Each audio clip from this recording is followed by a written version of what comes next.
like to, yes, anyway, good morning, everybody who is out there, and good morning to Gabriela Lanauze Torres and Antoine Philippe Bernal, and Raúl de Pablos. Yes, hello? I heard some interruption. In any event, I would like to thank very much our thesis committee composed of Antoine Philippe Bernard and Raúl de Pablos Escalante. I wish to thank you very, very much for your efforts in reviewing this work and also preparing commentaries and observations. And we're here today for Gabriela Lanauze Torres, translation of El proyecto de una estética del pensamiento and La plenitud del vacío, el pensamiento de Dōgen Zenji by Francisco José Ramos. So I think what we will begin with right now is Gabriela's synopsis or introduction. I know that she's prepared something, so and then after that we will go to the comments and questions of the thesis committee. So Gabriela, would you please begin? Sure.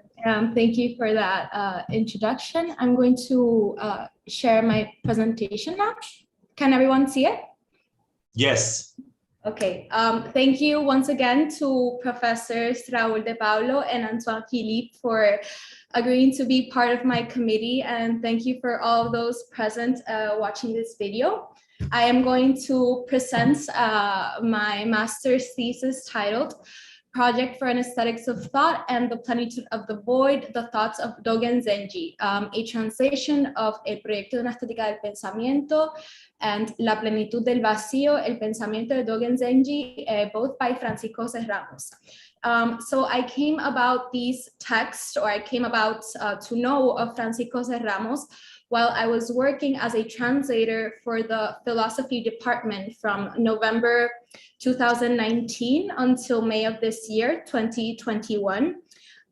So I worked there translating a range of articles and conference presentations, reviews regarding the work of Francisco José Ramos, specifically his project, his 3-volume project titled The Aesthetics of Thought. So I decided to continue with these translations to, well, contribute more to this project that was being directed by the philosophy department. So I'm going to start by telling a little bit about the author. So Francisco José Ramos was born in Caguas, Puerto Rico in 1950. He moved to Europe to pursue his higher education. At the University of Madrid, Complutense University of Madrid, he received both a bachelor's degree as well as a PhD in philosophy. His studies focused largely on the philosophy of Friedrich Nietzsche. He had a bachelor's thesis titled Pensamiento y Metáfora en el Zaratustra de Nietzsche, as well as a PhD dissertation titled El Pensamiento de la Transgresión en el Proyecto Filosófico Nietzscheano. While he was completing his PhD, he was also able to study at the University of Paris 8, where he was able to study other philosophers such as Deleuze, and here he was able to deepen his philosophical knowledge. Later on, he returned to Puerto Rico and he began his career as a professor at the University of Puerto Rico. La estética del pensamiento is Ramos's main philosophical project. In this context, aesthetics is not something that relates to beauty, but it's more meant to allude to what is perceptible by the senses.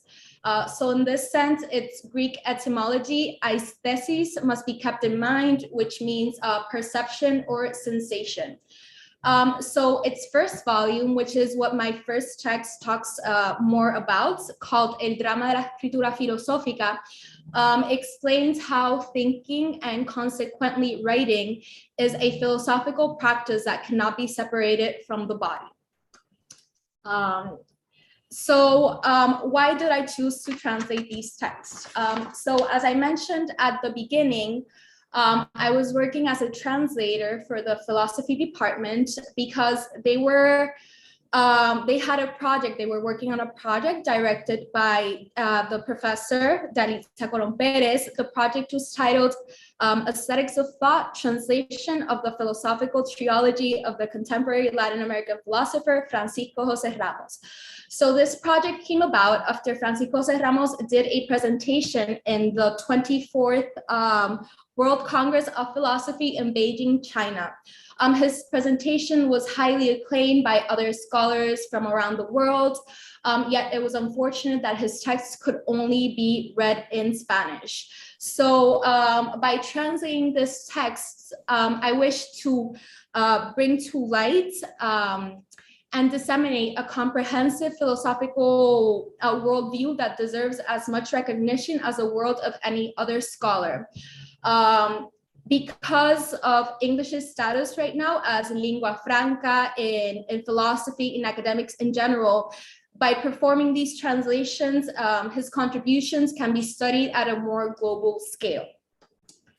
So now I am going to talk a little bit about, I'm going to talk a little bit about both of my texts.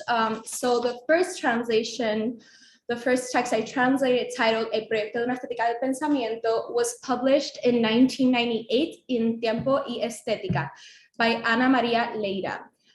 This book is a collection of philosophical essays regarding aesthetics and its importance in the development of human values. This essay reveals the beginnings of Francisco José Ramos's philosophical project of how, through thinking and its different manifestations, such as arts, sciences, and even philosophy itself, individuals produce an endless multitude of images and concepts.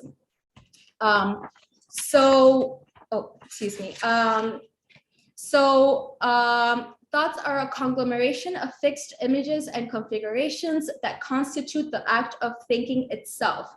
This approach encourages the readers to consider concepts as well as their conceptualizations as a reflection of the never-ending process of thinking. So that's the first text.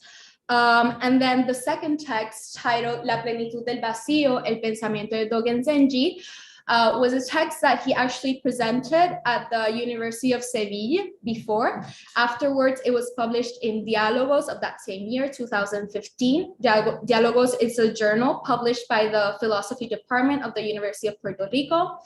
The second text examines the concepts of plenitude and emptiness as a way of understanding the Japanese Buddhist Eigen Dogen. And it is also an analysis of Spinoza's philosophy and its convergence with Zen Buddhism. So this one comes together a little bit Eastern and Western philosophies, which is why I chose it. And then I chose the first text because I believe it's a bit of an introduction to Ramos's work. So I thought it was meant to expose his main area of interests. So now I'm going to talk a little bit about my translation method. Some of the solutions I employed at the beginning of my translations were based on the work I did with the philosophy department. Later on, however, I settled on other solutions after talking with my advisor, David Auerbach, and I also managed to talk to Francisco José Ramos himself and ask him some questions, which I will mention along in the process as well. So I divided this section into two main categories. The first one I'm going to talk about is thematic influence and style. So after completing these translations, I believe that one of my biggest difficulties when translating or working with contemporary philosophers is the fact that they have so many references and allusions to other philosophers, and then they kind of bring them all together. So in order to understand what Francisco José Ramos was trying to expose in his philosophies, I had to read a little bit about other philosophers as well to more fully comprehend him. So I had to read a little bit about Nietzsche and Plato. I hadn't read anything about Dogen before, or the Buddhist scriptures, so that was very interesting. And this is more so with the applies to the second text, because the second text had quite a bit of, like I said, different references. So because of these different references and influences, there were various foreign terms as well as citations. So for the foreign terms, one of the things that I did at the beginning of the process was try to uniform, to write them, make sure they were all spelled the same way. So they all had the same, like I say here, put here in the first bullet, diacritical marks. So for example, Dōshin, which is the way of the mind and the heart, sometimes it was written with the horizontal line on top, which I believe it's called a macron. Sometimes it wasn't written. The same goes for the name Dogen and the word Pali itself. Sometimes it didn't have that diacritical mark. So I just made sure that throughout the text, it was present every time it was mentioned. Another edit that I did was, for example, the dot under the term, especially in Sanskrit. For example, Patika Sampuda, which is the dependent arising or origination, the dot under the T. Another example, Kula Sanyata, which is the shorter discourse on emptiness or voidness. I added the dot under the L. The same happened, for example, with Sunyata. Sometimes the horizontal line on top of the end wasn't present. So I just made sure throughout the text, all the terms were always written the same way. And then the citations was something that was also difficult for me. Because especially, for example, with the Buddhist discourses or the Shobogenzo, even with more contemporary philosophers such as Nietzsche and Spinoza, there are many translations available. So one of the challenges, or one of the things I had to do was which one would I pick to incorporate into my own translation in English. So the philosophy department, for example, recommended The Art and Thought of Heraclitus by Charles A. Kahn whenever Heraclitus was mentioned. There's also, for example, for Nietzsche, I always use Walter Kaufmann. Because of E.M. Curley's extensive work of Spinoza, I chose him as a translator. And the same for the discourses of the Buddha, I chose Bhikkhu Bodhi. So I just tried to choose one source for the citations that were taken out of the same source book, just to make them a little bit more uniform, because in the source text, sometimes Ramos didn't explicitly include where he took that original translation from. So for example, in the first page of the second book, he starts with a quote by Spinoza. And in the paragraph following, he explains this quote by Spinoza is taken from the preface of the third part, but he doesn't exactly include from which book he took it out, the Spanish quote. So I just made sure throughout the text, whenever a quote was mentioned from another author, I did include the citation wherever necessary. Which brings me to my other point about the additional footnotes. So talking about these citations, I believe the second text included about 25 citations in total. I did manage to find all of them, minus one or two. For example, Alejandra Pizarnik's journal entry. I did include my own translation because it is not available in English, so I just made a footnote of that. But the rest I did manage to find. Other footnotes I added were translations of quotes that were not included in the original text. So for example, in the first text, Ramos ends with a verse from a poem by the Italian poet Salvatore Quasimodo, but he doesn't include a translation. So I added it in my text, as well as in the second text, he has a quote by Alberto Caeiro or Pessoa, and I also he included it in Portuguese, but didn't include the Spanish translation. So in my translation, I did include an English version, because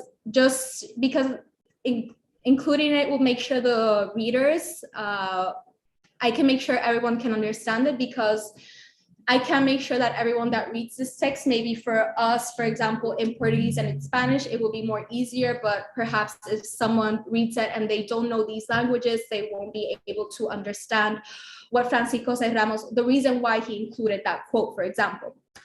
And then I did edit one of the footnotes, which is one of the questions I asked Francisco José Ramos. In page 100 of the original text, he adds a verse, en un instante se abren 80,000 puertas, en un instante se consume el tiempo de la eternidad. In that case, that's the footnote 19 in the original text. He says it is by Sekito Kinsen, but, oh, sorry, I have various papers here. But that text, after talking to him and confirming, it is actually, oh, sorry, I have so many. It is by Yoka Daishi, and it's called the Shodoka, or the Song of Enlightenment or Freedom. So those were some additions I made to the footnotes. And now I am going to talk about the second category of challenges, which is lexicon and word usage. So this challenge was more so in the first text, because in the first text, he is trying to explain his own philosophical thoughts, his own philosophy. So the concepts he conceived, he did so bearing in mind the nuances and particularities of the Spanish language. So I added two terms here that were a bit, especially escenografía, I know were a bit confusing to translate for some issues. What I mean that Francisco José Ramos conceived this bearing in mind the Spanish language is because, for example, he divides the words or stresses certain morphemes. So, for example, in escenografía, he may separate esceno from grafía or italicize the grafía morpheme to stress the importance of written language in philosophy. However, translating it, trying to maintain that same structure, scenography was a bit difficult because I know this word is not really used, as my advisor said. He explained that it's not really used in the English language. And not also that, but scenography refers more so to the set design, while stage or staging refers to all of the scenic elements and encompasses more of the dramatic or theatrical connotations of Ramos's text, which is why I decided to translate it as stage or staging as the end. As I mentioned in my preface, I believe perhaps a note will be of importance to add. I didn't add it in my translation only because that's the stress he does, that emphasis he does. It wasn't present in my translation, but afterwards I did write a little footnote trying to explain those morphemes in English and Spanish. And then the other example I wanted to present was a disimulo. And in this case, I was able to maintain more or less the same structure by translating it as dissimulation. Ramos states in El Drama de la Escritura Filosófica that thinking must be understood as the process or activity that simulates and dissimulates thoughts. So by maintaining that same structure, I was able to keep that play of words of simulate and dissimulate, simulo, disimulo.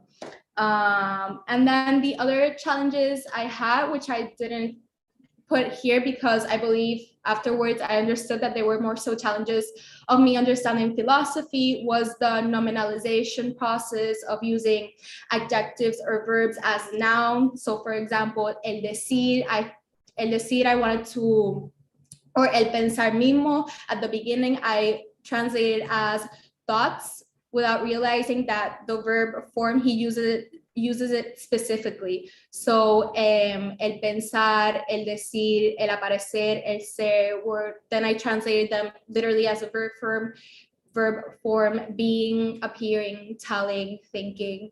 So that's basically the most challenging part with the word choices themselves. And I think that's it. Yeah, thank you. If you have any questions or comments, I would love to hear from you. Unmute myself. Thank you very much, Gabriela. By the way, one little note on your presentation, which I thought was very, very good. It's Friedrich Nietzsche, not Frederick. Oops, sorry. Hope you don't find So out. if you could correct that Yeah. before anyone attacks that misspelling. Sorry. I'll be the first one to do it. Yes, I would like to open up this discussion now to our readers, and I would also like to say that before we get into that, this is a project that I am sharing with Gabriela, the translation of Ramos's works, or La estética del pensamiento, and something that I've been doing for almost 2 years now. And it's been quite an interesting project. And I think, Gabriela, you did, you went into certain areas that actually I didn't even go into because I wasn't presenting a thesis. I was just translating. But certainly, I think we will probably wind up talking about certain terminology. Mm-hmm. And I would also like to talk about what happens with philosophy in translation.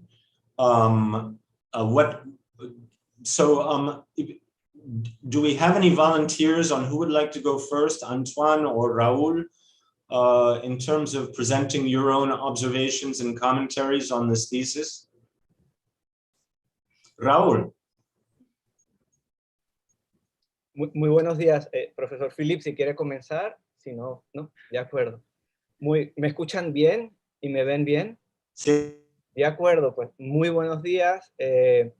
Lo primero, decirles que es un honor estar aquí por diversas razones. Tengo un respeto inmenso por la traducción. Tengo un gran respeto también por todos los colegas que están aquí presentes. Y a los que no veo también, al profesor Alauzardo y al profesor García Nieves. También soy parte del proyecto de la traducción del profesor Ramos, así que tengo el gusto de poder colaborar con la doctora Colón Pérez y con el profesor Auerbach. Y de primera instancia, Gabriela, felicitarla. A mí me parece un esfuerzo loable, un esfuerzo excelente. Ahora bien, tengo que pasar a hacer revistas sobre dudas que tengo y también sobre algunas indicaciones en el texto mismo. Yo les compartí 4 folios de notas. ¿Usted pudo ver el documento? Sí, incluso lo tengo aquí impreso, anotado, cualquier cosa. Muy bien, pues tengo además otras observaciones puntuales también, que después de la defensa de la tesis se las compartiré, pero comienzo entonces a abordar. Lo primero, sobre la introducción, brevemente. Si tiene el documento, pues, si hay algo puntual que usted no comprende lo que le quiero decir, me puede preguntar, pero respecto del texto, fíjese la indicación que le hago de la página 10ª, número romano. Uh-huh. Ahí sencillamente, pues, hay que cotejar la cita de la estética del pensamiento, la última palabra. Okay. Hay que cambiarla, porque no es philosophy, así que sería volver entonces a la estética del pensamiento, sino thinking, pensar. Okay. Eso habría que corregirlo. Los otros datos que le comparto sobre el proyecto, sobre lo biográfico, eso se puede atender aparte. Algo que sí hay que hablar y que insistiré en ello es la traducción de void, vacío por void. A mí me parece que es bien importante mantener esa traducción por emptiness. Antes de entrar a una discusión conceptual, si es el espacio, recuerde que le hablo, digamos, desde lo conceptual, ustedes son quienes realmente manejan el cómo traducir. Creo que parte de lo que sucedió en Beijing, en Pekín, ese público que escuchó a Ramos también era un público interesado en la tradición budista o practicantes directamente de budismo, del Zen. Es más común en textos Zen ver la traducción de suñata por emptiness. Se usa también la expresión voidness. Incluso en las traducciones al inglés de la escuela de Kioto se utiliza la palabra nothingness.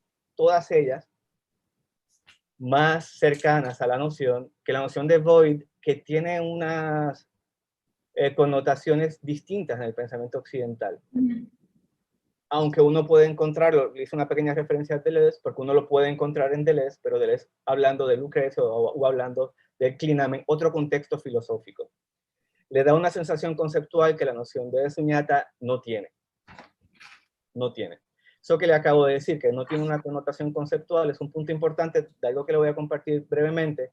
Fíjese cómo en el segundo texto, cuando Ramos habla de Spinoza, dice el concepto de sustancia de Spinoza, pero se cuida mucho de hablar del concepto de vacío, o del, como dice en algún momento de la traducción, o el quan como concepto.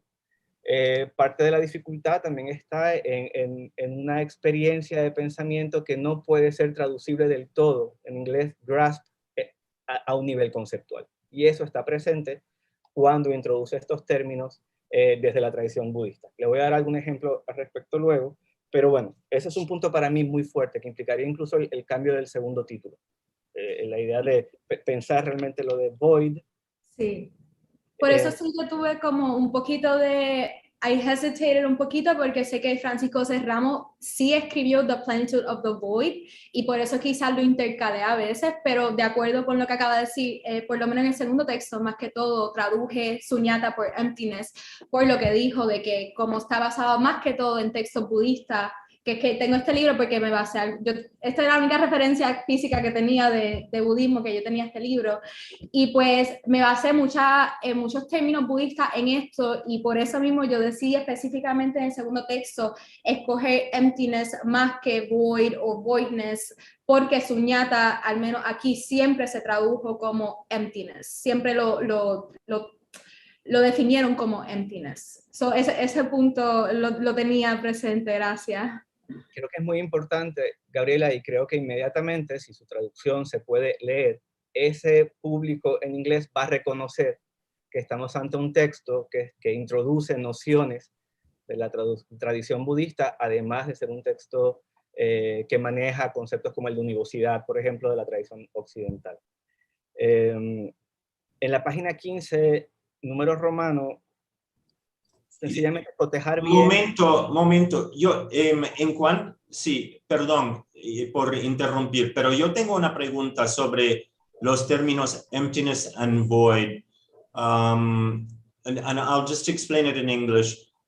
Because, I mean, etymologically, void comes from the word for emptiness, but it's a Latin-based word. So I'm not sure that an empty is a non-Latin based. Can you hear me? Sí, estoy siguiendo.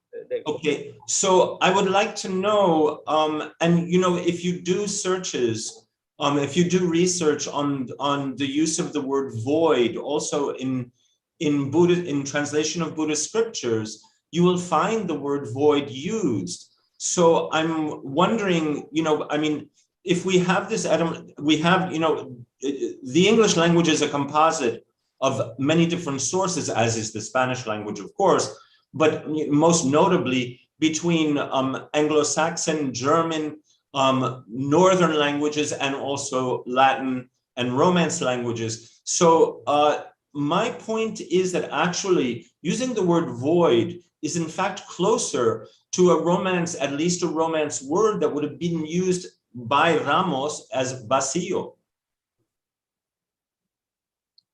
De acuerdo, profesora Auerbach, como trato de atender en parte esto, si recapitulo brevemente, Gabriela, como también tengo varias indicaciones, si le parece, voy a hacer las indicaciones y por cada sección de introducción, primer capítulo, le pregunto a Gabriela si tiene preguntas. Atiendo a esto. Okay. I won't say anything else then until later.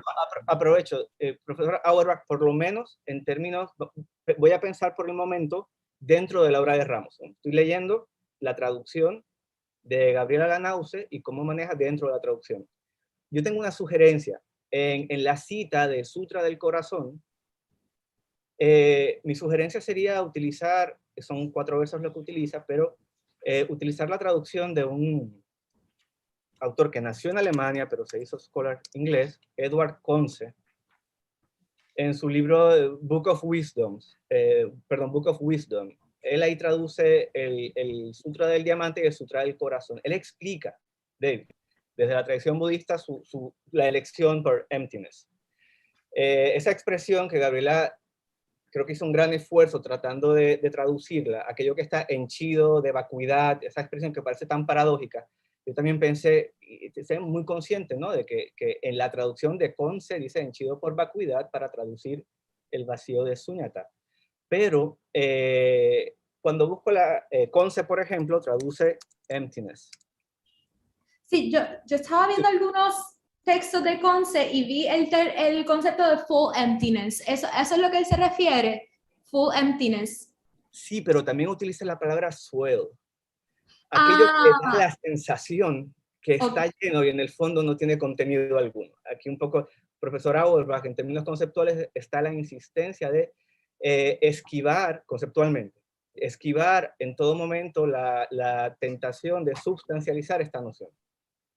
Y por eso, esto se lo apunté, esto de full, aprovecho el momento, Gabriela, en la página 80 del libro Buddhist Wisdom Books, que esto es una sugerencia, esto no tienen por qué cambiarlo ahora mismo, que está en script, se consigue sin problema, de Conze. Por ejemplo, para hablar sobre lo lleno de este vacío, el término que utiliza es no full, sino swell. Okay. En la estética del pensamiento, ahora pensando en la obra, pensando en la coherencia entre los textos, cuando yo creo que hay un desarrollo en la obra de Ramos, y cuando entra la noción de vacío ya en su uso budista en la estética del pensamiento, tendríamos que movernos, se los digo para tener esta referencia en común, a la página 159 de la estética del pensamiento. El propio Ramos, profesora Auerbach y Gabriela, intenta una traducción de la traducción de Conze. O sea que un poco lo estoy respondiendo de primera instancia al profesor Auerbach también, de modo interno al texto. Aquí hay una clave, porque entonces Ramos traduce a Conze, que Conze toma unas decisiones que parece Ramos avalar a su vez. Y eso es página 159, con su nota al pie de página.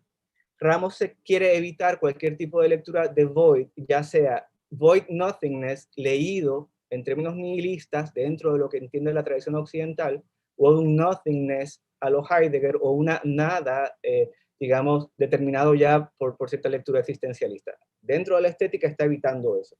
O sea que yo creo que también la ambigüedad, yo creo que no hay traducción feliz, él mismo lo dice al final del texto, el segundo texto que Gabriela traduce. Decimos vacío, decimos vacuidad y lo deja en signo de interrogación. Pero si hay un punto común en las lecturas, void puede ser una noción sustancializada, el vacío puede pensarse a nivel espacial y no se entiende, no es un receptáculo que tenga que ser llenado.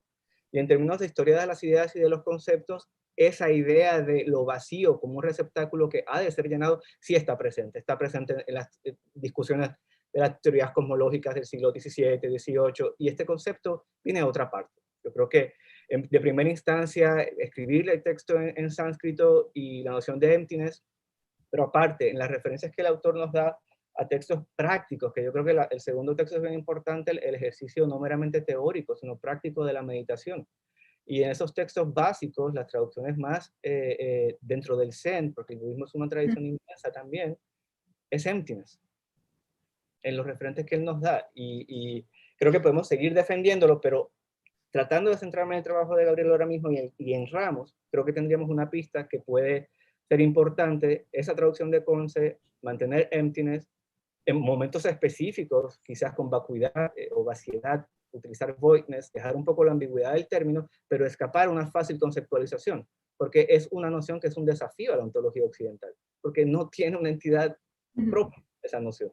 Y parte de la estrategia que parecería paradójico de la escritura de Ramos es enfrentarnos a esa noción que no deja de ser graspable, no deja de ser conceptualizable, que es lo que él menciona en esta nota a la que les refiero. Por otra parte, en términos de lectores, no sé, a la hora que ustedes están, a la hora de traducir, claro, me imagino que también pensarán en la amplitud para que esto sea comprensible, pero también estoy pensando en ese público en particular que conoce la tradición zen y puede entender inmediatamente.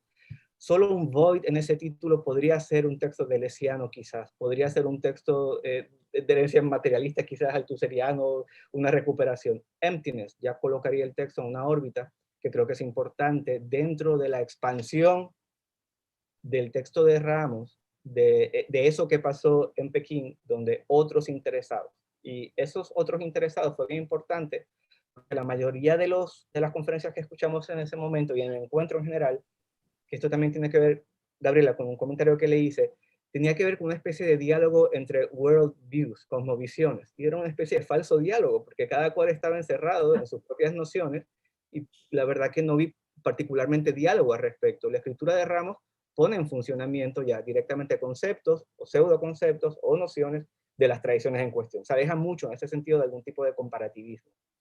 Y creo que la noción de emptiness, incluso pues tratando de ser más problemática, pero apegada a lo que implica esa noción, ganaría en densidad filosófica. Quizás pierde en suavidad en la lectura, pero ganaría en densidad filosófica. Profesora Auerbach, por el momento, el modo en que le acabo de responder, le aclaro un poco mi punto.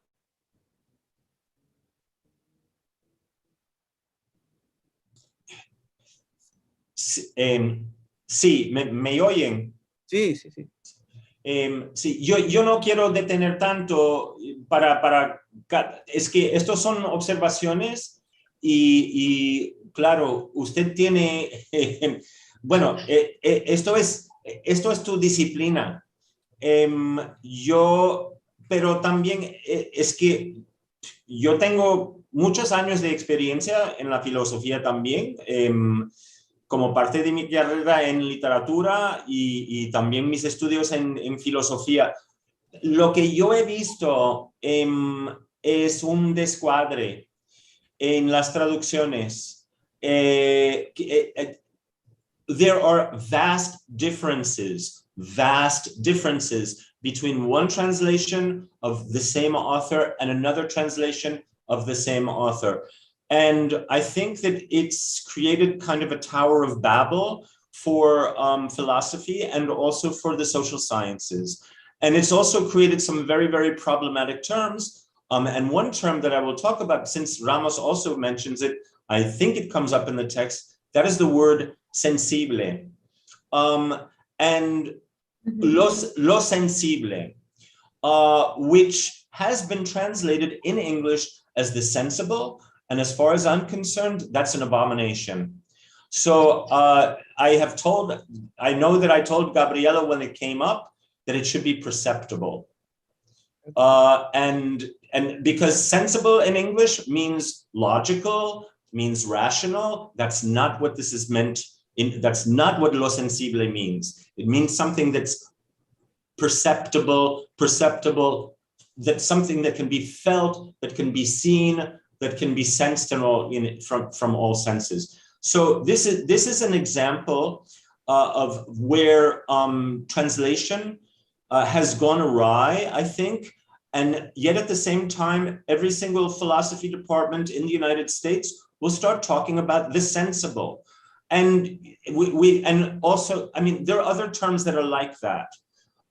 So the only thing that I wanted to bring up is that I appreciate, and I think, fine, emptiness is wonderful. I think we should go with emptiness. But I really sometimes have to stop and think about how, you know, these terms, also given the fact that you don't have these real differences. I mean, in English, the difference between the void and emptiness is something that even from a philosophical standpoint, I'm really not sure that anyone can adequately explain, because they're synonymous. They're really synonymous. But you know, and one is Latin based and the other one is not. I think sometimes these choices can wind up being arbitrary, but then they affect the entire field. So, but regardless, I have no question about your authority, and I think that I'd like to get on with the other points that you'd like to make, because I think that your contributions are absolutely essential to this project. So that's all I wanted to say. Thank you. Gracias, profesor Auerbach. Espero que lo que esté diciendo también se entienda desde el mayor respeto al trabajo de la traducción. Y, por supuesto, una pista, un hilo conductor. El texto de Conce, estoy pensando, ¿qué haría si fuera traductor también ante el problema conceptual de los intraducibles? En filosofía estamos todo el tiempo con nociones que no pueden ser traducidas. Y quizás esta sea una de esas nociones. Pero una pista interna que sí tenemos, la referencia de Conce, pero también comparto a Gabriela la antología del arte de Just Sitting, de Daido Loori, que está presente en la reflexión del profesor, siempre es emptiness, the empty field, emptiness. Y ahí lograríamos, digamos, cierta... puede haber un ámbito menos ambiguo en el uso, hay un referente, hay personas preparadas para entender lo que quiere decir con esa noción. Ahora bien, en el fondo los conceptos, igual probablemente conocen el magno proyecto de hace unos años que Princeton tradujo recientemente, el diccionario de los intraducibles en filosofía, son muchas las nociones intraducibles. Y por otra parte, aprovecharía, Gabriela, el abstract de la plenitud del vacío. El propio Ramos utiliza emptiness. O sea, ahí hay un punto importante. En el abstract se traduce emptiness, también se utiliza human condition, que fue otra referencia que le hago que mejor cambiar. Aprovechar un poco también los giros del autor traducido. Lo último de la introducción son dos dudas que puede cotejar perfectamente si en la página 15 romano, cuando en las primeras dos líneas de la sección Lexicon and Word Usage, aquí me puedo equivocar perfectamente.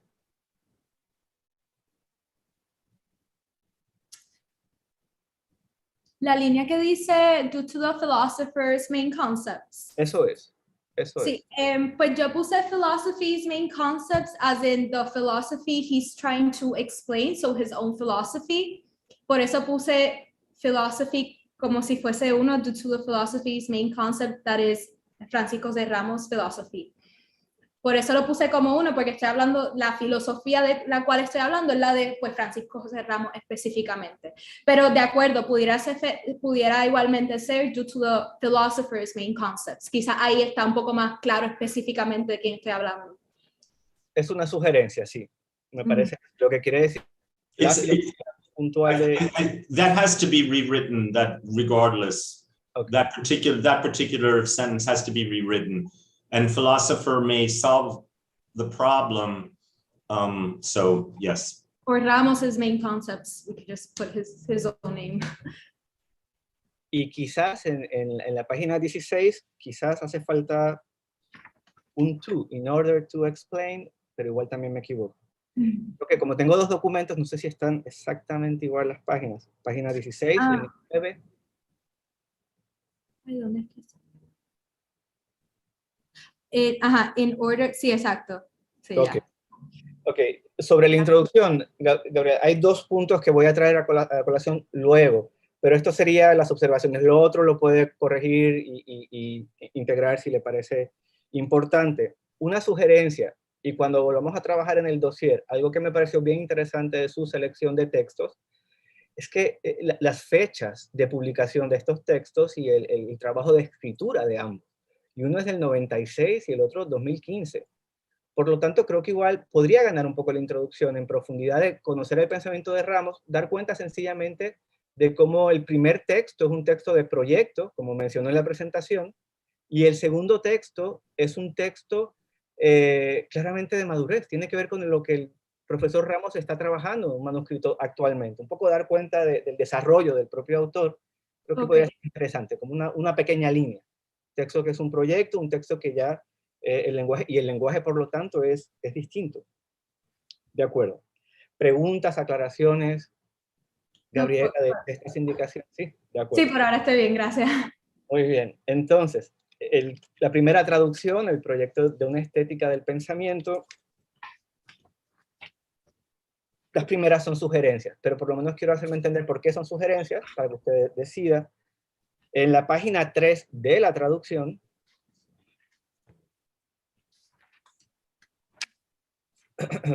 esto tiene que ser un reto muy difícil para los traductores, cuando no es un discurso directo, cuando hay cierta ironía, o sea, que no voy a hacer unas indicaciones sin necesariamente tener la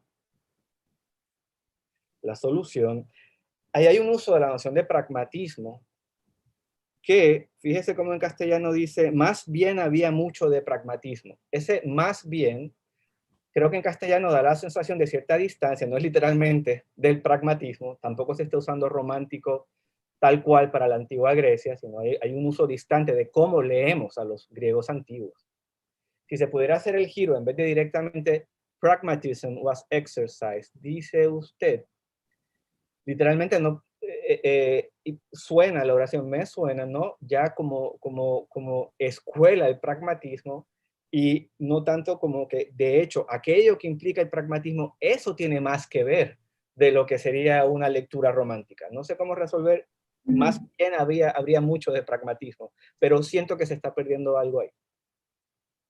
Okay. Lo puede ver, lo que comentó. Sí, sí, específicamente entiendo cuando incluye pragmatism as a school of thought, como pensar que es que se están dejando llevar por la disciplina del pragmatismo como tal, sino que es lo que implica como mencionaste.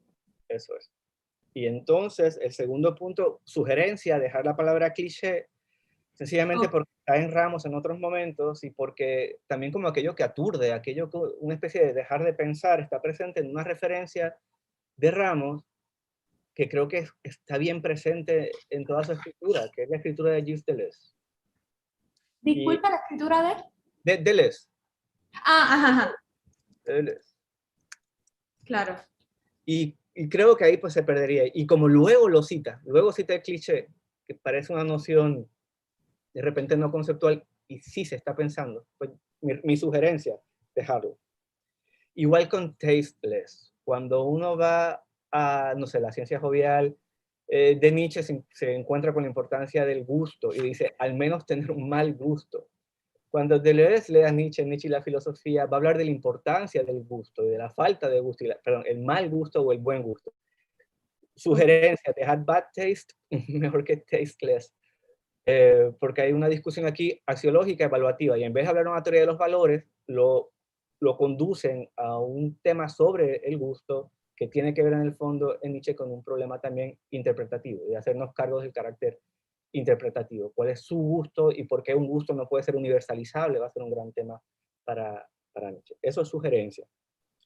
Página 5 de la traducción, creo que igual es, me puedo equivocar también, línea 15, gaze. El glance. Sí, eso que Okay, me falta. Una N, glance. Perfecto. Sí. Página. Voy un poco rápido porque sé que tiene las anotaciones. Página 9, esto ya sí que es una sugerencia para trabajar, pero yo me transpire, no sé si recoge en inglés toda la dimensión temporal del transcurrir. Puse el giro pass by, no sé si para un traductor es peor hacer un giro o elapse, pero hay una dimensión temporal que no podía verla de primera instancia, quizás no conozco tanto la palabra transpire, pero ese transpire tendría que tener un calado temporal. está hablando ahí de ocurrencia, luego está hablando de lo que transcurre. Entonces, quizás considerar, y transpire se va a utilizar varias veces. Pero creo que sería importante no perder esa dimensión de temporalidad. Creo que transpire está bien en este caso. Perfecto. Sí. Esa sería que si tenemos esa, tengo otra pregunta, si tenemos ese significado, perfecto. Bueno, ya hemos hablado de void y emptiness, salto ese punto. Y la nota, cuando le hablo de conce, ya le di además las referencias, así que podemos saltar ese punto también. En la nota de Ramos, de la estética del pensamiento, él cita la página de la cual cita a Conce en castellano, que son los que traducen entonces henchido, swell por henchido. Ok. ¿En qué página esa, disculpa? Esto sería en la página 2 de mis observaciones, cuando digo página 11. Ah, ya, ok. Ah, exacto, eso lo tenía apuntado, sí. Y exactamente... Ese giro henchido por vacuidad está citado en la estética del pensamiento, página 161, 161, por si les ayuda. Y él cita ahí página 178 de Conce. Okay. Bien, esto yo creo que, Gabriela, las próximas 2 observaciones, creo que es mucho, quiero decir. Creo que ya usted nos da demasiado, con un esfuerzo de muy buenas traducciones. Así que lo que le comparto es, me parece que en la referencia que tiene en su introducción, esta sería la tercera página de mis observaciones, Ajá. pero donde dice página 14, y luego dice página 15. Fíjese, lo que le digo es lo siguiente. Usted hace una referencia a la estética a partir de Kant. Hay una cita de Kant en la introducción. Pero justo en la página 14 del texto traducido, Ramos se aleja de esa noción kantiana. No estamos considerando la estética desde una consideración trascendental. A un lector que busque en la introducción algunas pistas, puede rechinar cuando el contenido mismo le está diciendo no lo estoy tomando así. Es decir, el tiempo y el espacio no se están tomando como un estudio de la sensibilidad a priori, no son formas de la intuición. Y ahí, como usted bien dijo, a veces en filosofía escribimos de modo muy condensado demasiadas cosas. Y Ramos, de repente, de un plumazo, se aleja de Kant. En la introducción usted pone la estética entendida por Kant como un referente, y yo creo podría matizarlo, podría quedarse con la referencia a Kant, pero hablando de la estética en general, que no tiene que ver con Ramos, pero porque parecería contradictorio. Lo mismo pasa con cosmovisión. Dice, Ramos es un autor, creo recordar, que pues tiene una world view tan importante como cualquier otra, pero curiosamente esa noción va a ser cuestionada en la página 15. No estamos hablando aquí de cosmovisión. Pues quizás esto sí creo que es demasiado exigible. Haya una buena traducción, Sí. pero si quiere seguir pensando el diálogo entre su introducción y el contenido. Porque usó esa misma palabra, usó específicamente que no se está hablando de cosmovisión, claro. ¿Okay? Bien, entonces, Gabriela, el problema de la escenografía. Tiene usted razón, realmente no se utiliza tanto aquí. Pero como es central en el primer volumen, yo le diría, déjelo como está, haga por favor esa nota. Sería mi sugerencia. Haga la nota porque realmente vertebra el primer volumen de la estética del pensamiento, la experiencia escritural, la escritura, no meramente la imagen teatral. Suena raro, pero quizás hay algo ahí de intraducible también por el momento. Una buena traducción, y además ya lo ha pensado, pues una buena traducción lo explicaría perfectamente.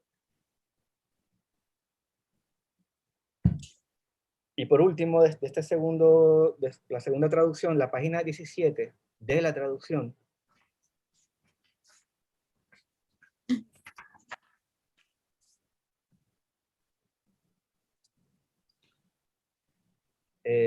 cuando dice,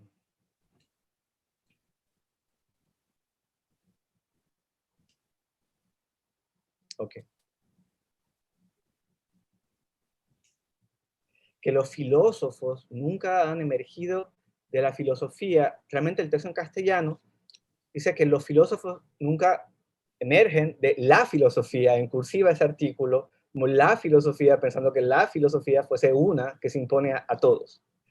¿Cómo rescatar ese artículo en cursivas? Yo creo que sería importante, porque claramente los filósofos sí están dentro de la filosofía, pero no de un modelo específico de la filosofía. Okay, ¿Se acuerdan en castellano cómo lo pone? Bueno, sí, si es la, por eso estaba tratando de buscarlo. Yo lo consigo, vamos a ver también. Página 57 del texto original.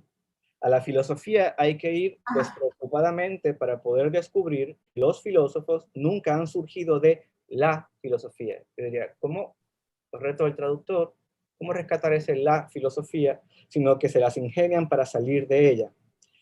Viene previamente de estar criticando una vocación policial, digamos, que sería un modo de entender la filosofía de ciertos departamentos, de cierta institucionalización de la filosofía. Pero esto también es filosofía.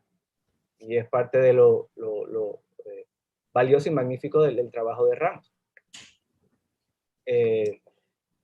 Sugerencia, rescatar ese la complicado ahí. Sí, el artículo italicized. Sí, o la idea. La idea. Okay. Dudas, preguntas. No, por ahora está bastante claro. Yo como también lo había visto, pero pues también son dudas que, como había dicho, también se me habían surgido a mí misma, como lo que hemos discutido de emptiness y scenography. Así que... De acuerdo. Ahora nos vamos. La felicito sencillamente por haber encarado traducir el texto de la plenitud del vacío, porque realmente es un texto muy denso. O sea, y soy el primero que es denso, pero es un texto denso. Y de nuevo, insisto en felicitarle, la felicito a usted y a su director. O sea, realmente hay momentos de mucha densidad y que se vuelven para mí como lector muy narrativos. Así que lo que voy a decir, estamos en la misma situación. Fíjese, Gabriela. Le voy a leer algo que ahora mismo no tiene. ¿De acuerdo? Vamos en la página 22. Esta observación no la tiene. En la página 22, Okay. esta mañana, anoche, releyendo el texto en español y regresé al texto en inglés, cuando usted usa el giro de un koan como concepto, the enigmatic concept, sugerencia, tratar de buscar una traducción correcta para la palabra en castellano que es formulación. Formulación. Es lo que él dice. Lo que formula ese un koan, porque un koan no es un concepto. Y es lo que le quería decir, que a través de ese capítulo hay un cuidado muy particular para no, incluso en la estética del pensamiento llega a decir el pseudoconcepto, pero y en textos claves del Zen, pues se juega mucho con la idea del non-thinking y lo que no es graspable, justamente no la imagen conceptual. Mi sugerencia es, no sé si utterance, expression, buscar una palabra adecuada en inglés para esa formulación. ¿Okay? Esto sí me parece casi tan importante como lo de void y emptiness. Gabriela, luego se lo voy a pasar, pero para que lo tenga. Univocidad. University, lo digo aquí, creo que algo que le pueda ayudar, interno a la traducción, algo que le pueda ayudar para quitar ambigüedad al respecto, sería, en la página 28, usted tiene una nota, la nota 14. Ajá. Y cita lógica del sentido en castellano. Sugerencia. Está traducido en Colombia. Utilizar la edición en inglés y utilizar la traducción en inglés de esa serie que sería University. Deleuze va a ser muy insistente en una herencia, rescata un concepto de Duns Scoto, en diferencia y repetición, entonces plantea una ontología alternativa a la ontología de la jerarquía, de la analogía, otra cosa. Y se inventa una tradición hermosa, dice Duns Scoto, Spinoza, Deleuze, plantean su pensamiento desde una ontología de la univocidad. Ahí hay un concepto que no siempre es, no es meramente la cuestión univocal, como dicen, la cuestión del término solamente. Y central en Deleuze. y quizás en el texto eso no se explica, pero lo da por sentado que quien esté leyéndolo, y creo que sería importante entonces. Otra cosa es cuando usa univocal como adjetivo, porque va a tener que usarlo de modo adjetivo, pero como sustantivo, mi sugerencia fuerte, esta sería tan fuerte como la de void, de emptiness, es univocity. University. Okay. Y así lo va a encontrar en la literatura de Deleuze. Ahí el referente sería Deleuze. Y hay una traducción de Luz, bueno, ¿escribe originalmente en francés o en inglés o tiene una traducción, un texto que recomiendo, esa versión en inglés de Deleuze? Lo estaba buscando y es que escribe en francés, las traducciones en castellano son correctas, pero él recoge una noción de un pensador medieval, de un Sescoto. Pero busqué esta mañana y Columbia University tiene traducción. Ah, Colombia, ya. Okay. De The Logic of Sense. Ah, pues yo verifico entonces eso, sí. Perfecto. Pero entonces eso implica hacer un search en su documento. Claro. ¿Qué? Okay. Aquí, lo próximo que le voy a compartir es algo que yo sigo pensando. Así que esto no es ahora mismo no sería una sugerencia, sino sigo pensando su traducción de uniqueness. Aquí no tengo una respuesta aún. Porque me pasó como lo de transpire. Sería importante a nivel conceptual que uniqueness pueda recoger la acepción de integridad o cabalidad de lo real. No solamente la singularidad, sino que uniqueness, ese modo en que lo está utilizando Ramos, recoja lo integrador. Pero a la vez es una buena... Yo sugiero, disculpa Raúl, yo pienso que oneness sería más cercano que uniqueness. Ok, oneness. Sí. Gracias. Disculpa la interrupción. No, gracias, profesor Philippe. Yo mismo lo estaba pensando y me pareció interesante el modo de traducirlo, pero sentí algún tipo de insatisfacción. Le dejamos al profesor Philippe también que define esa propuesta y me parece interesante. Sí, desde luego. La otra observación que usted no conoce era lo de Conce. Estas son observaciones de esta mañana. Lo de Conce que ya le recomendé. Lo de Swell también. Y algo sí que encontré en el texto y que creo que no era fácil percatarse de él. Página 36 de la traducción. Y esto es estrictamente de lo narrativo. Esto no es conceptual. Página 36. Gabriela, le voy a hablar en voz alta mientras tanto. Usted sabe que hay una anécdota de un académico de los Estados Unidos. Ajá. Cuya narración me pareció clarísima, así que la felicito. El del japonés, sí. De repente, profesor Ramos se va a otro lado y hay 3 asteriscos en 2 ocasiones que me parece muy bien que haya rescatado porque están ahí. Pero de repente, en esa página 36, él habla del US Scholar. ¿En la página 36 en el texto original? En su traducción. En su traducción. Ya, disculpa, no, ya lo vi. En su traducción. By the way, scholars is misspelled there, Gabriela. That's true. Sí, esa es una pequeña rata. Yo ahí soy, sí, más que considerado porque se me van todo el tiempo, eso entiendo. Pero esto está un texto yo creo que bastante limpio y de seguro hay más. Pero aquí yo creo que sí hay un problema de sentido, que era más difícil, justamente por el salto. Ese US Scholar es el del ejemplo, el de la anécdota. No está criticando a los scholars estadounidenses. Ok. Eso me costó 2 veces. Por eso yo volví al texto. Pero para que la traducción entonces ahí sea correcta, no es o sea, cuando él dice, el profesor estadounidense de nuestra historia, no es nuestro presente, sino de la narración, la historia anécdota contada. Ese es el US Scholar. ¿Ok? Ok. Obviamente lo ve con calma, pero entiendo que es así a la segunda, no a la primera. No. ¿Okay? Como si le dijera al lector, recuerda la anécdota que le dije. Okay. Eso es lo que el scholar no puede ver. Ok. ¿Sí? Casi acabando las observaciones que espero que puedan ser de utilidad para usted, para el texto. Me pareció preferible surpass, por rebasar, que lo utiliza en varios momentos. Ahora sí vuelvo al documento que sí le había compartido previamente. Estas observaciones que les compartí hoy, Gabriela, después de la tesis se las voy a enviar para que usted las tenga también. No quería confundir más enviando material corriendo ahora esta mañana. Sugiero mantenerme con surpass para rebasar.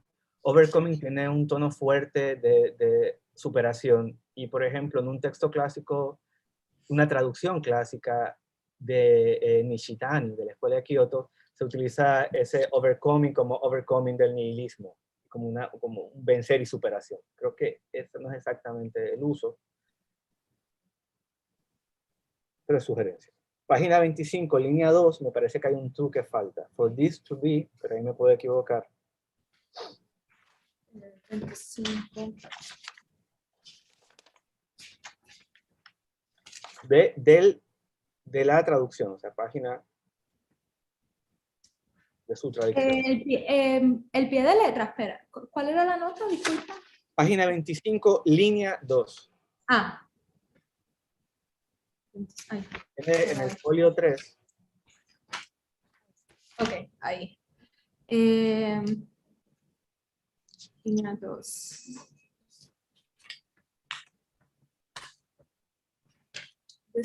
Donde comienza this concept. Ah, ya, this concept.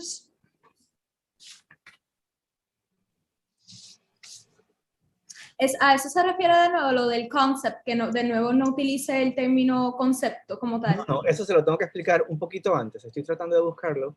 Usted dice, for this be. Un poquito, sí, la segunda línea. In order for this be true. No, si eso está correcto, perfecto. No sé. If this, then that. If that, then this. O for this to be true, no sé. Me parecía que ahí falta algo. Es solo ahí en inglés. Okay. Igual. Sí, tengo que verificar cómo está en Lo español. vio, la segunda línea de la página 25. Pero quizás no es necesario el to, sencillamente. For this to be true, yo le estaba diciendo, pero ahí, que es lo que le escribo, pero igual no es necesario. No, sí, falta el to, tiene razón. For this to be true. Es lo que pienso y Sí. lo cotejan. For this to No lo había visto, pero sí es correcto. ¿Okay?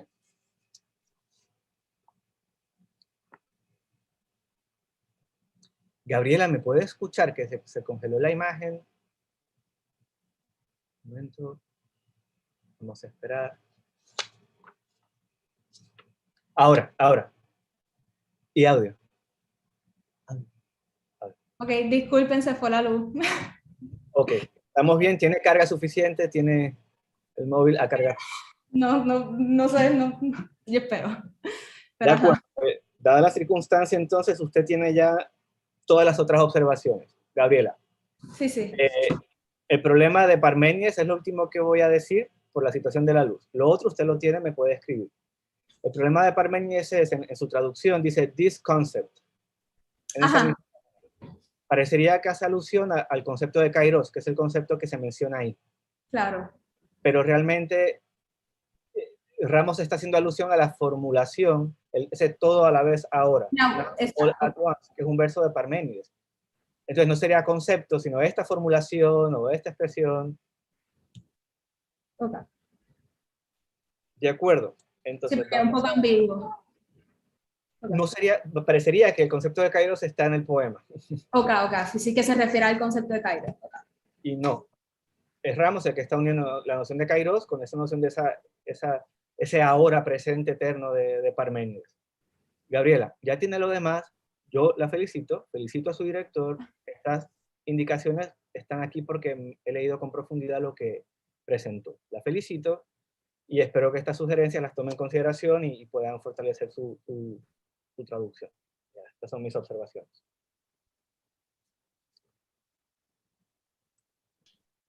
Muchas gracias, Raúl. Now, Antoine, would you mind giving your observations and your commentary? Of course, it seems Gabriela is gone again. No, her image is frozen.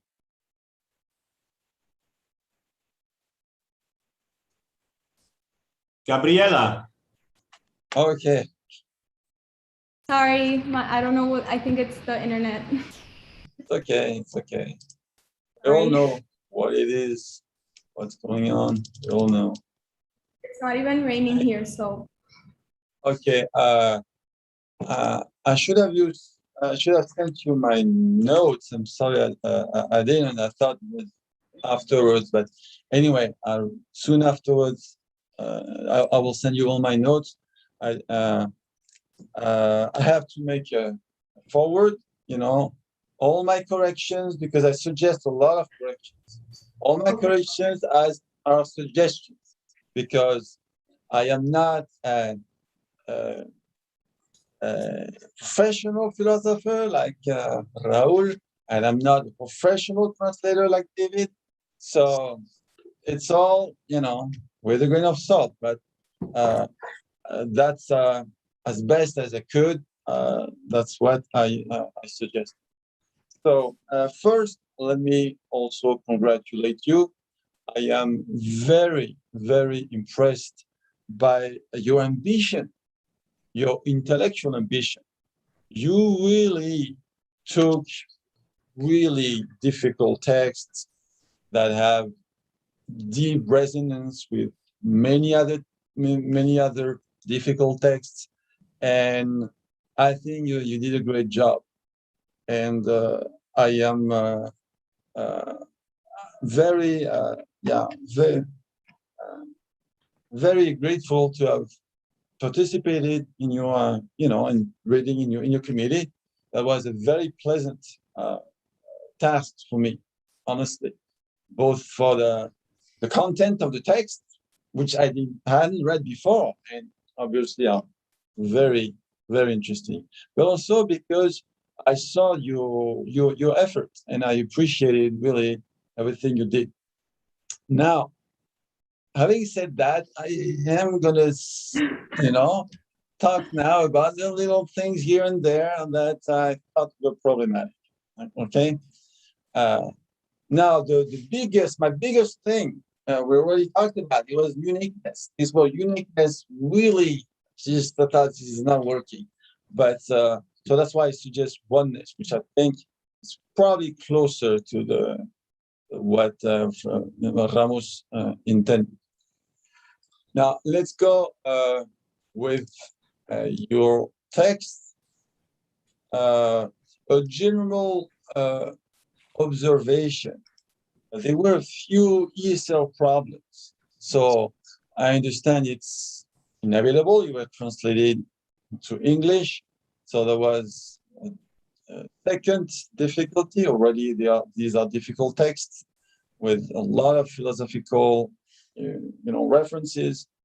I think it was sometimes compounded with ESL. I mean, like several times in order to, you don't put the two. It was in your introduction. It was also in the translation. So I would recommend that you use some tools, to verify these sort of things, because typically there are programs that would verify this sort of things, which could sometimes be a typo, but sometimes also same thing with the double negation, neither nor, you didn't put the nor, or these sort of things. These several problems with grammar, or with a few words, with a few expressions. At the end of the introduction, you say they deem, what do you say?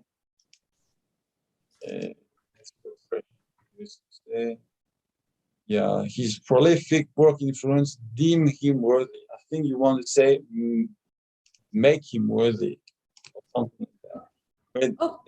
These are a few things that I think you should use some tools to avoid that.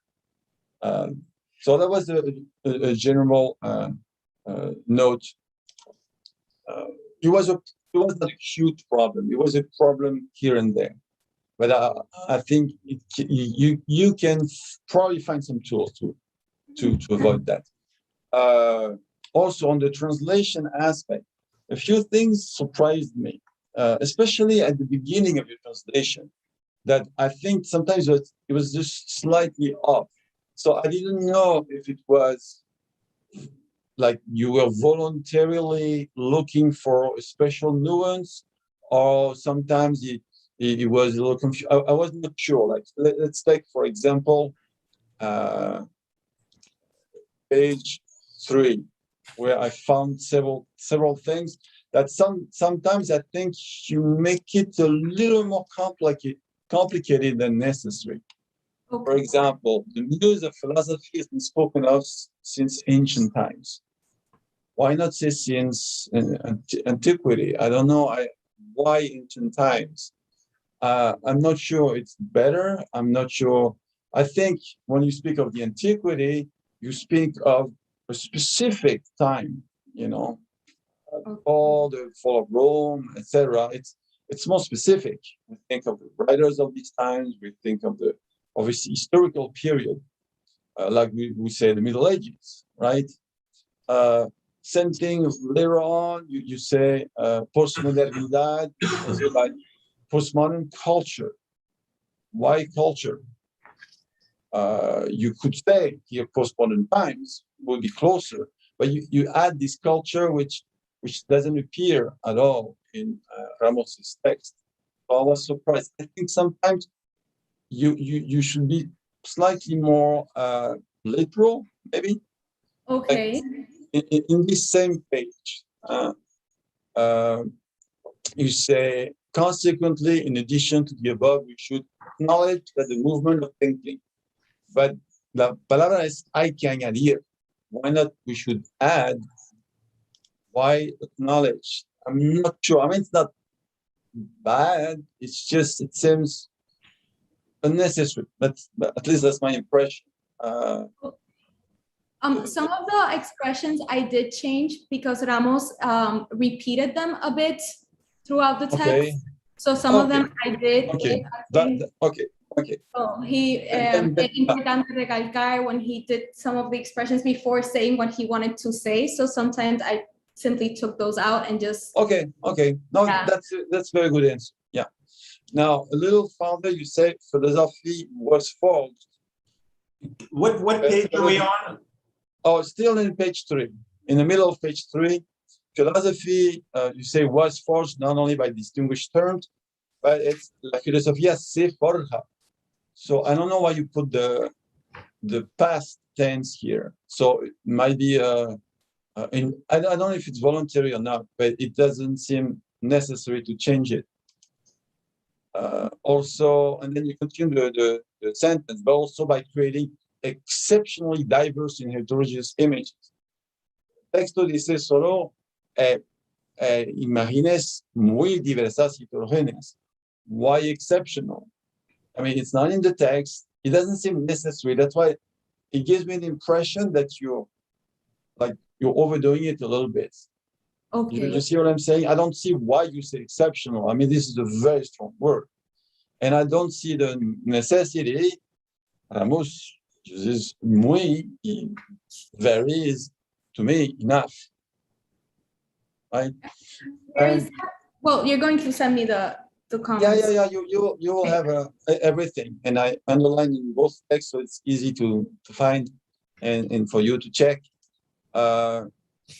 In the same order of idea, sometimes I think you simplified unnecessarily. Like in the same page, which was like to me the most problematic page was that page 3. So say a way to illustrate what Plato ironically called. Pero el texto dice lo que ya Platón llamaba no sin ironía. Could you say not without irony? Yeah. Well, this is not ironically, no? Oh, not. No, not ironically. No, but no. You put ironically instead of not without irony. No sin ironía. La doble negación está en el texto original. So unless it sounds really bad in English, I don't think it does. Yes, I believe I did would that. rather keep here the more literal translation. Okay. So I'm not going to go through all these little things, although I think you have an idea of what I'm driving at. I think that sometimes, so I understand the perfect when you say avoid, some repetitions, for example. But I think sometimes it's, you make it a little more complicated, or you suppress something that was voluntarily a little complicated, like not without irony. I don't think it, I mean, it doesn't make it a bad translation, but it's just a little farther from the text that I think is necessary. Okay. Now, I'm already mentioned a few, like to finish with this page 4, you've changed also the verb at the end of the first paragraph. You say to create philosophy, but the text says hacer filosofía. Well, why not do philosophy? I think do philosophy works. I mean, David, you can correct me if you think I'm being I'm off. Yeah, it's. I think I'm sorry, but sometimes hacer is one of those verbs that proves to be problematic when translating into English, because you could do philosophy. I think so. I don't think here create really causes any problem. I think that because doing philosophy, it sounds kind of odd. Maybe within a philosophical text, it doesn't sound odd, but what do you do? Oh, I do philosophy. I mean, yeah, no. I mean, the thing is that hacer has this job, yeah. But hacer has the sense of creating, that doing and maybe making seem to miss somehow. I'm not sure. No, I understand that. Yeah. Okay. Yeah. This was a detail anyway. No, that's right. Okay, forget the do philosophy. No, I was more bothered when there was a change that seemed unnecessary, like the change in tense, as I said, for example, like in the same page 4, a little farther, it said, furthermore, thinking was by no means a Greek miracle. I think the text says, yes. Es, ¿no? Sí, el pensar, no, es. It's present. Why change it? It seems... I just put it in the past because it was talking about how philosophy was not born in Greece and the more ancient philosophy. That's why I just put it in was, because I believed it was referencing when it was born or when it started itself. That's why I put it in the past.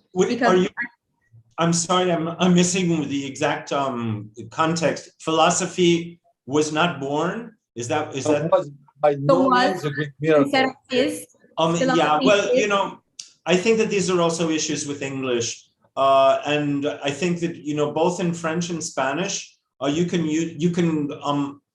operate within various times simultaneously, and also refer to the past using the present tense. So I think here that was born.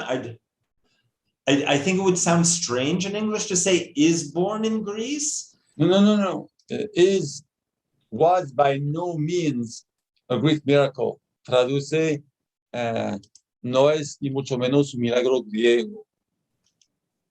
I think because since it was talking about its creation, that's why I put it wasn't something that in a specific time it was born, and that was the miracle. Okay, Even though this can be changed to is, that can be changed to is, that's okay. I thought you were referring to the other sentence about was born.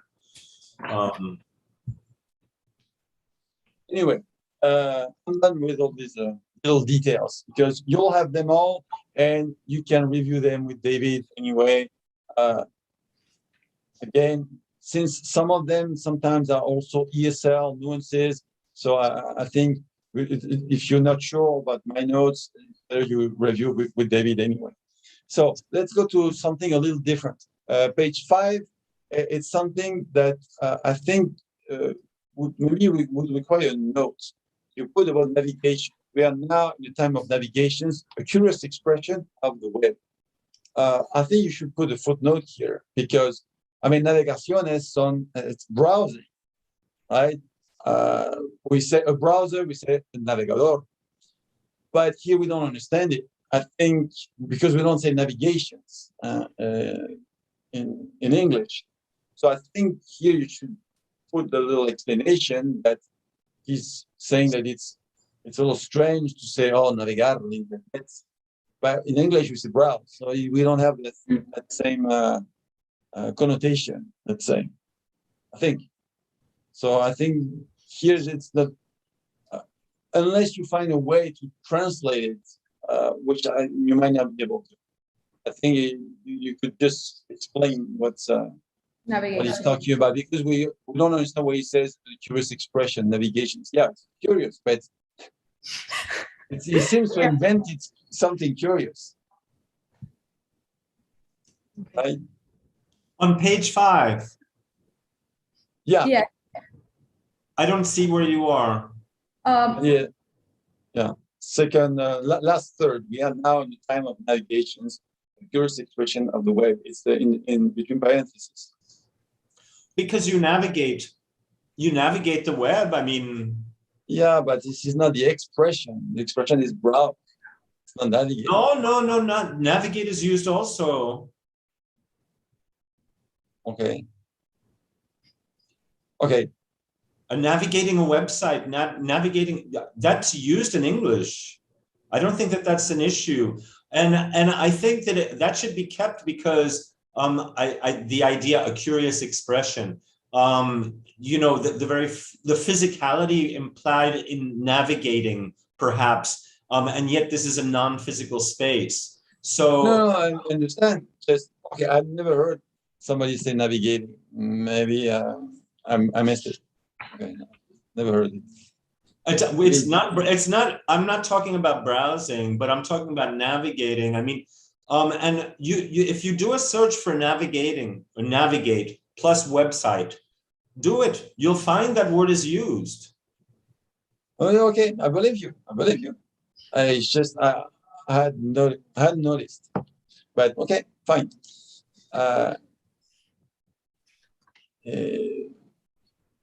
Let's go to some other. I'm gonna skip little details. Let's go to page 16. So here it's a case of, I think, the opposite of what I said before, which seems to me to simplify too much. You have at the beginning, line 4, carrying out the smallest technical detail of a film. But you translate de una filmación. So why not say shooting, right? Because it's not the same thing. The technical detail of a film that you can analyze, and the technical detail of a shooting, which is the process of making the film. And you have filmación, right? So sometimes it seems that you have not translated like this procedural aspect of so the following sentence, something a little similar happens. I think, accordingly, a poem, a play, a sculpture, a scientific theory also configure a certain form of thought. But the text said, así también un poema, una obra de teatro, una escultura, una teoría científica configura una particular formación, where form would be forma. Formación, I don't know what would be a good translation, maybe shaping. I'm not sure, okay, about how to translate this one. But you have filmación, you have formación. I think it would be nice in both, both cases to recapture the process of it. Okay.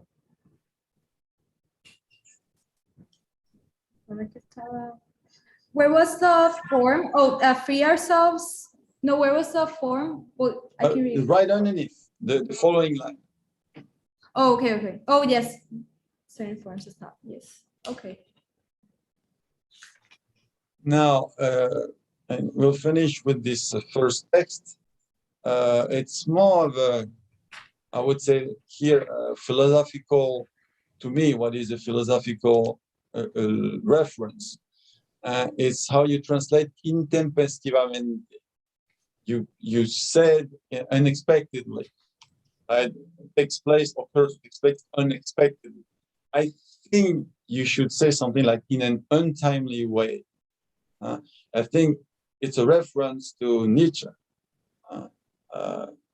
And the translation of his work was untimely consideration or something like that. So I think that's what's referred, especially because of the italics. I think it's a reference to Nietzsche.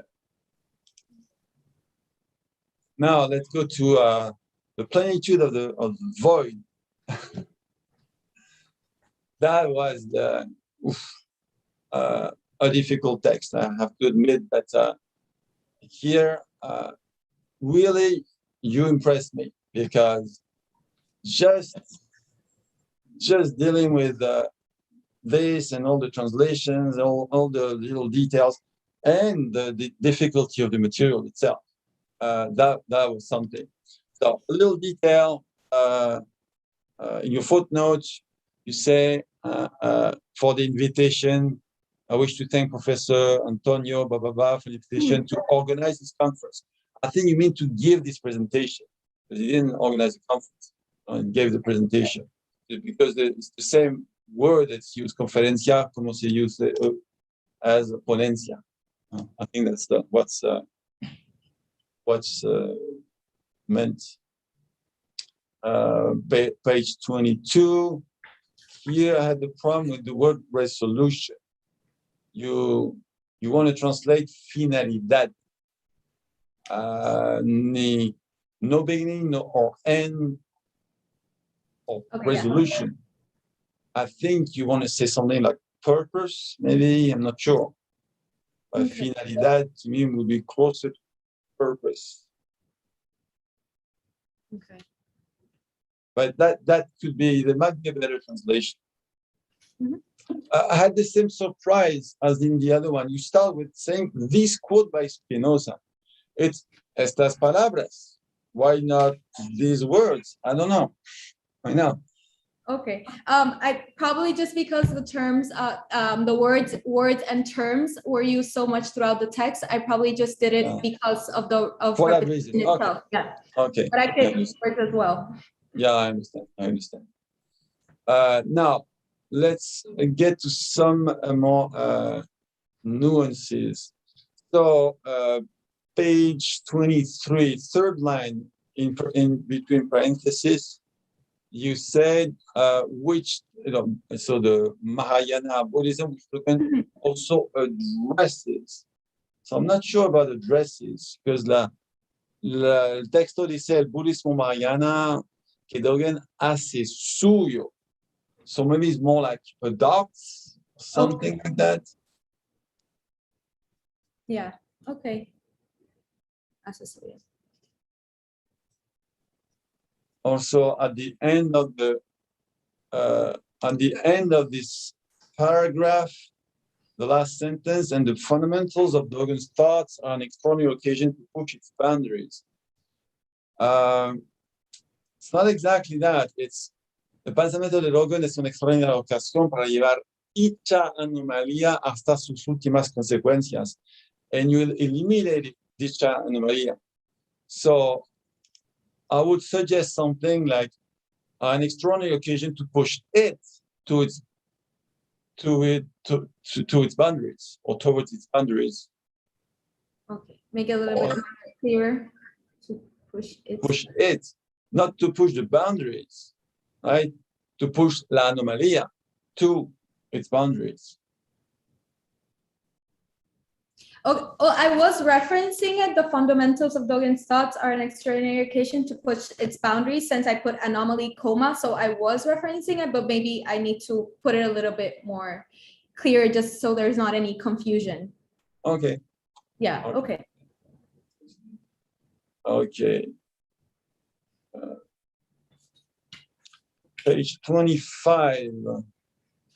So I'm not sure of how to translate it, but I was, so the third line before the end of the first paragraph. So in hopes of arguing for the human experience of temporality.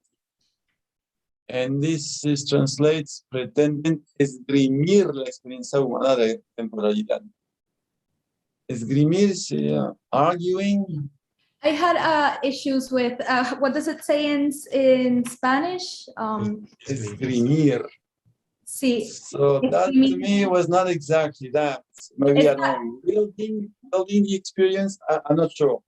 I believe esgrimir wasn't also correctly used. I had an issue with that verb in Spanish, the way he used it. So that's why I had issues with how to upholding or arguing for. That wasn't a word that. So I'm not sure, but okay. a little. I think it's a little off. Mm-hmm.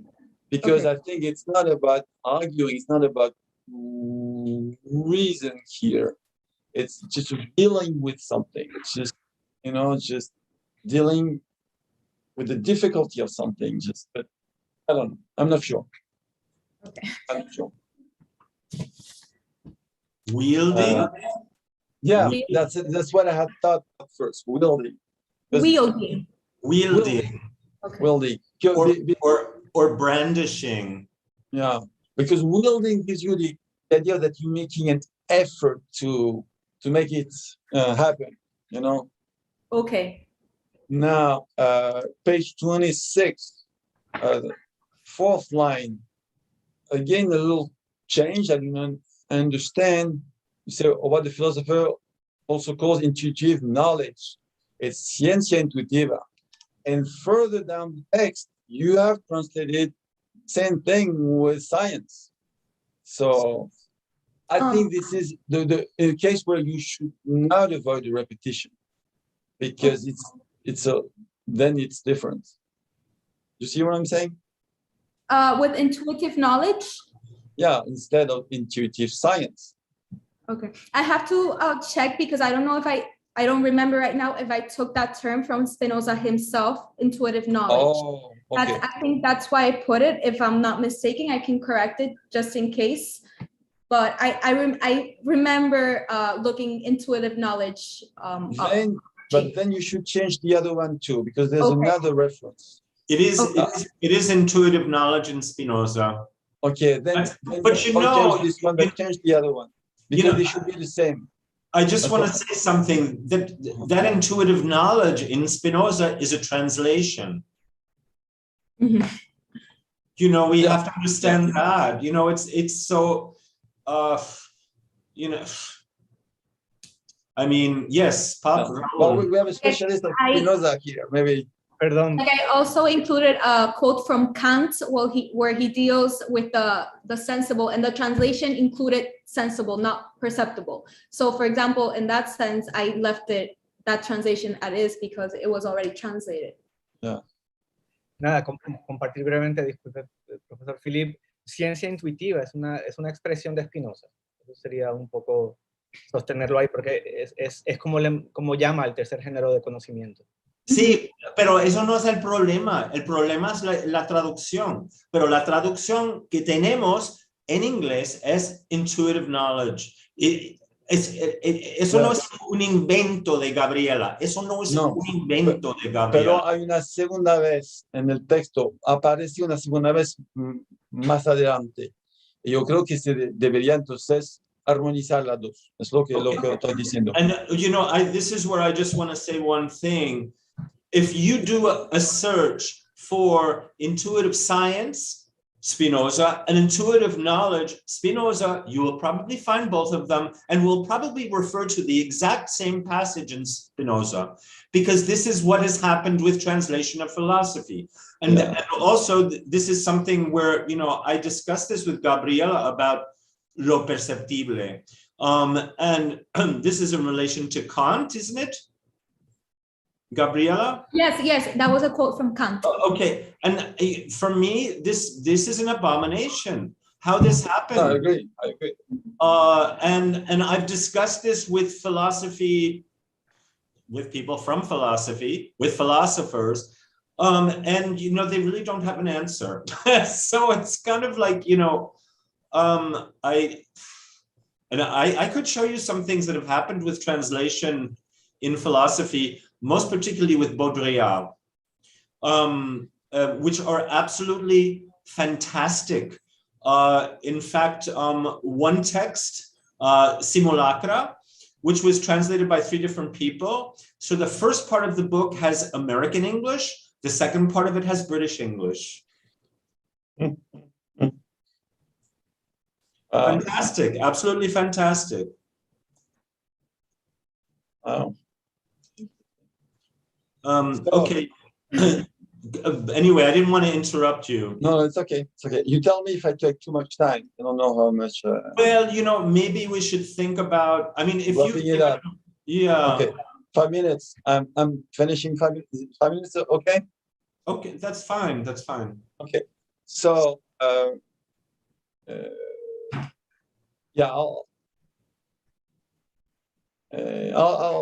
I'll pass the most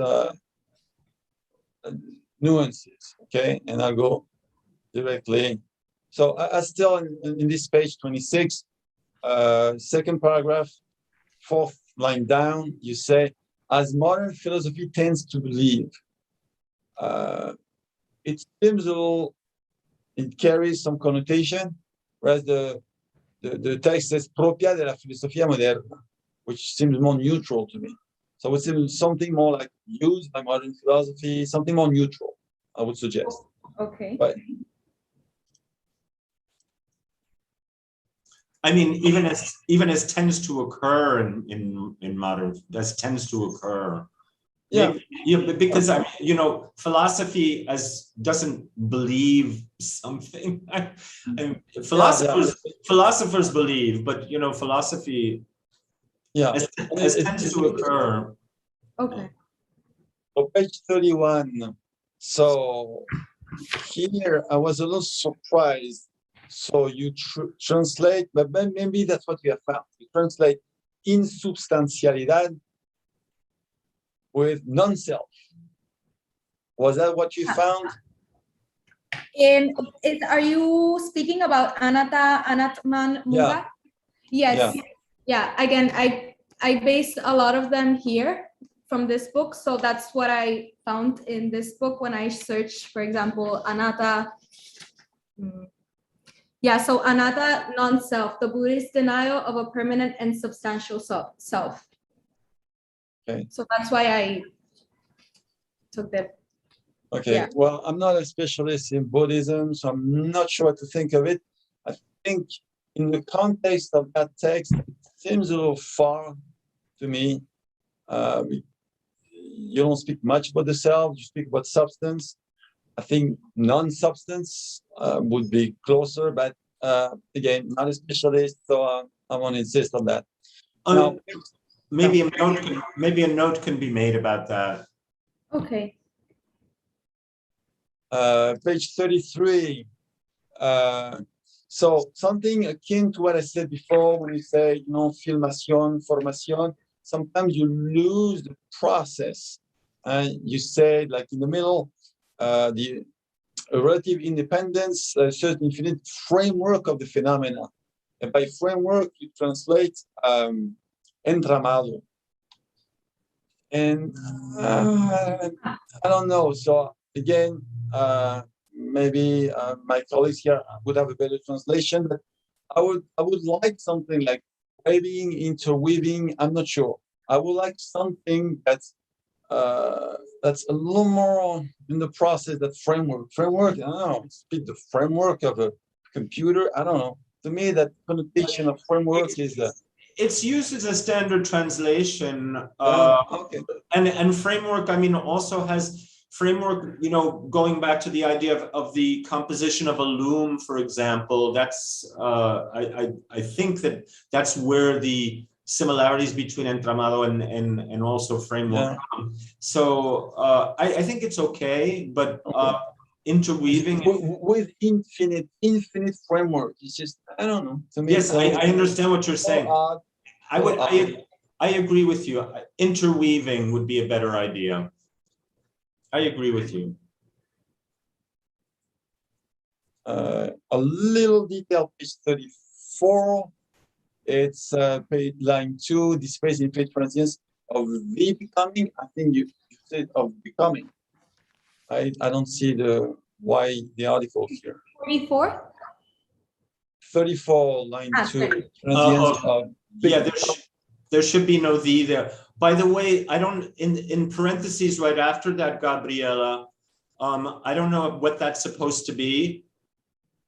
I think that's supposed to be the infinity. The infinite sign. And it didn't, I think the thing. in the PDF it didn't show, but I will try to add it as well. Okay. Oh, of becoming itself, yes. That was, I didn't take that D out, yes.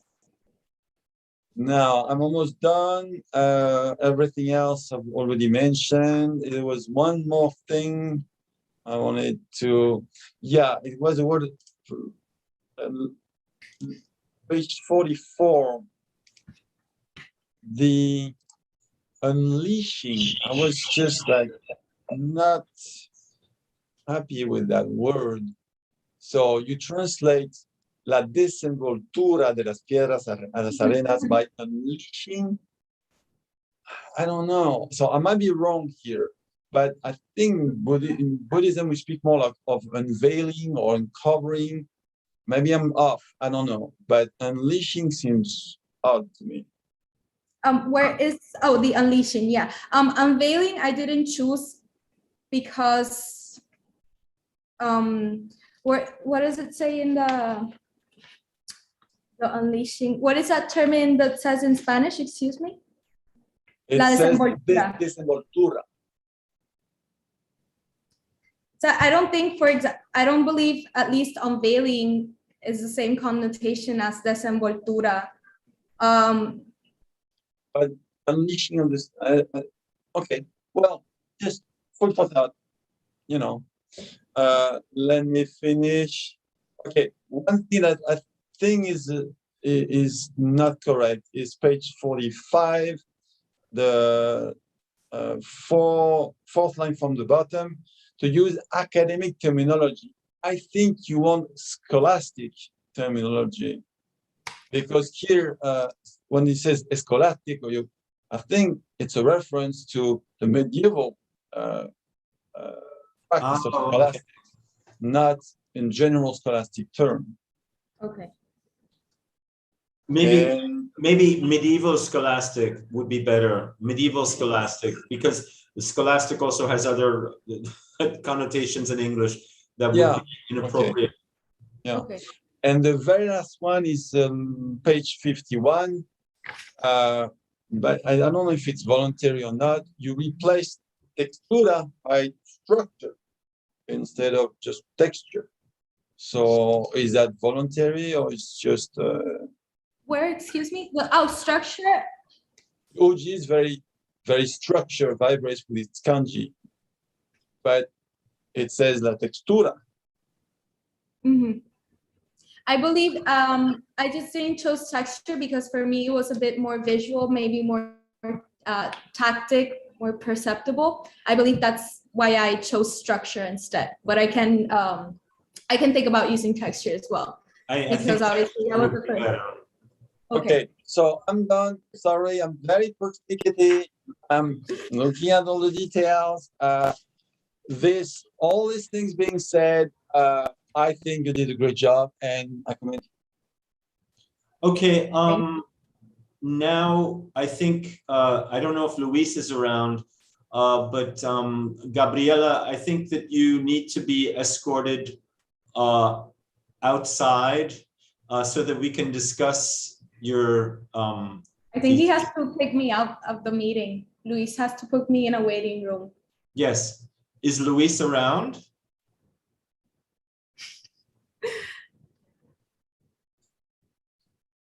Luis?